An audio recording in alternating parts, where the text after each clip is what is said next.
पंजाब में अलग अलग सर्वेज में अक्सर एजुकेशन के मामले में पंजाब नंबर 1 आता है, लेकिन जब आज तक की टीम पहुंची है कई जगह पे अव्यवस्था पाई गई है।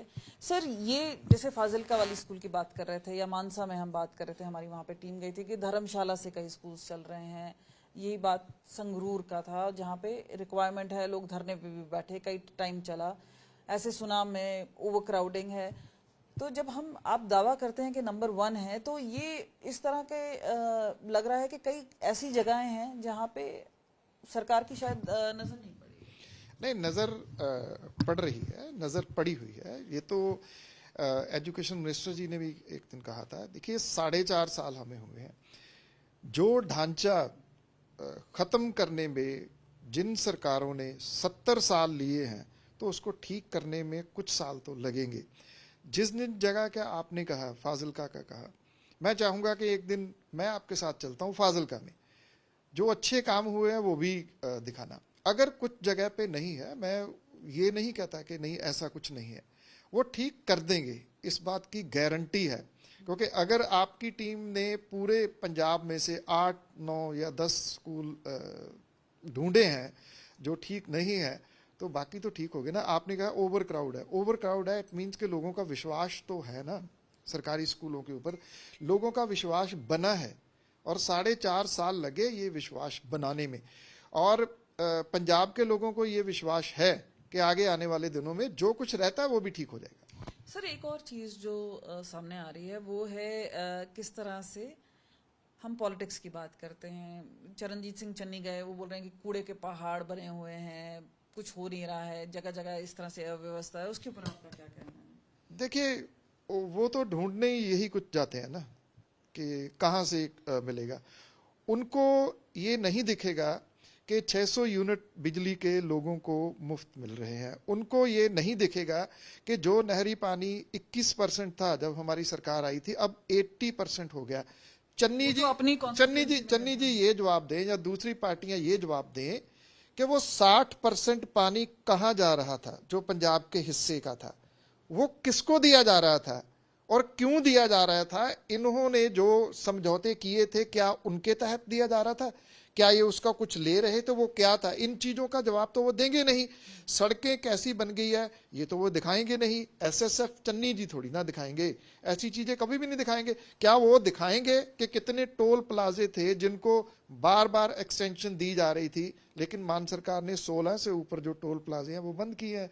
ये चीज तो उनको दिखेगी नहीं। 10 लाख का जो कैशलेस कार्ड है वो चन्नी जी को थोड़ी ना दिखेगा, क्योंकि उनके जो एग्जामिनेशन को लेके जो कंट्रोवर्सी हुई है उसको उनके देखिए, उनके जो एनक लगी हुई है ना वो ऐसी है, उसमें से ऐसी चीजें दिखती नहीं है।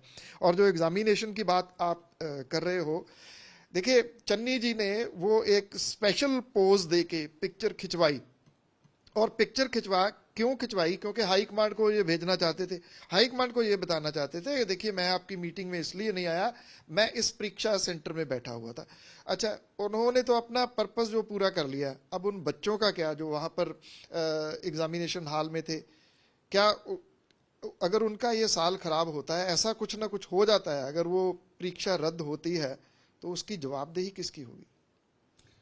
एक और चीज बताइए कि भाजपा की और अकाली दल की अलायंस की बात काफी टाइम से चल रही है, कभी हाँ कभी ना, और अब तो बीएल संतोष ने कह दिया है कि 117 पे लड़ेंगे। भाजपा के कई नेता बोल रहे हैं, उधर से एक पॉजिटिव रिएक्शन आ रहा है। अकाली दल का वो तो कहीं चाह रहे हैं कि अलायंस हो जाए। तो क्या आपको लग रहा है इसके? देखिए, एक बात आपने भी देखी होगी, आप ग्राउंड पे रहते हो, कोई कहता है वो छोटा भाई है, वो बड़ा भाई है, वो नहीं वो बड़ा भाई है, ये छोटा भाई है। छोटा कौन है पॉलिटिक्स में, बड़ा कौन है, ये लोग डिसाइड करते हैं। वो वोट दे के डिसाइड करते हैं, जिसके पास ज्यादा सीट है वो छोटा या बड़ा है। भाजपा की कितनी सीटें हैं इस समय विधानसभा में? अकाली दल बादल की कितनी सीटें हैं? वो तो छोटे भी नहीं है, एक एक मेंबर है उनका, वो भी आते नहीं है किसी। जब विधानसभा में बहस होती है वो तो दिखते नहीं है कहीं भी। पर वो जब एक साथ आते हैं तो पावर में भी आ जाते हैं, ऐसी की बात है। नहीं, वो समय चले गया मैम, वो टाइम गया। इन्होंने क्या किया 7 से 17 के दौरान? चिट्टा पंजाब में कब आया? हमारी पूरी की पूरी जनरेशन कब खत्म हुई? 7 से 17 वाले दौर में गैंगस्टरवाद कौन लेके आया? यही लेके आए। तब बिजनेस का क्या हाल था? ये आप तो डेली जाते हो सड़कों के ऊपर, गोविंदगढ़ में धुआं पूरे का पूरा निकलना बंद हो गया था। इंडस्ट्री का, इंडस्ट्री कंप्लीट बंद हो गई थी। 22 में जब सरकार आई फिर चलनी शुरू हुई। आज जाके देखिए कितनी चल पड़ी। कितने बड़े बड़े नाम इंडस्ट्री के जो है वो पंजाब में आया। इन्होंने तो सभी भगा दिए थे। उस समय तो ये भी चलता था कि अगर कोई समोसे बेचने वाला भी है, कोई एक बोलता था कि इस रेडी में सुखबीर बादल ने हिस्सा डाल लिया, रोक मान लेते थे, हाँ हो सकता है, क्योंकि वो डालते थे। कोई ढाबा नहीं छोड़ा, कोई होटल नहीं छोड़ा, कोई केबल नहीं छोड़ी, कुछ भी नहीं छोड़ा। सभी जगह पे शराब का कारोबार किसका था? सारे का सारा मजीठिया हैंडल करता था। हमारा कोई मंत्री, हमारा कोई विधायक शराब के कारोबार में नहीं है। सर एक और चीज पूछना चाहेंगे आपको, गुरमीत राम रहीम को लेके एक और बार फिर विवाद हुआ है क्योंकि फरलो मिला है। अब कुल मिला के इसी साल उनको 90 से ज्यादा छुट्टी मिल चुकी है।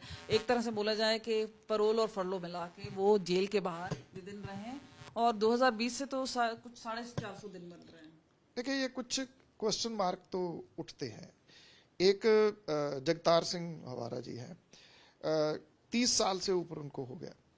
उनके लिए एक स्टेट का मुख्यमंत्री चिट्ठी लिखता है राज्यपाल जी को, मिलके भी आता है कि ह्यूमन राइट्स ग्राउंड पे उनको पैरोल दे दी जाए कि उनकी मदर जो है वो बहुत बीमार है, ताकि वो उसकी कुछ दिनों के लिए टेक केयर कर सके, उसको मिल सके।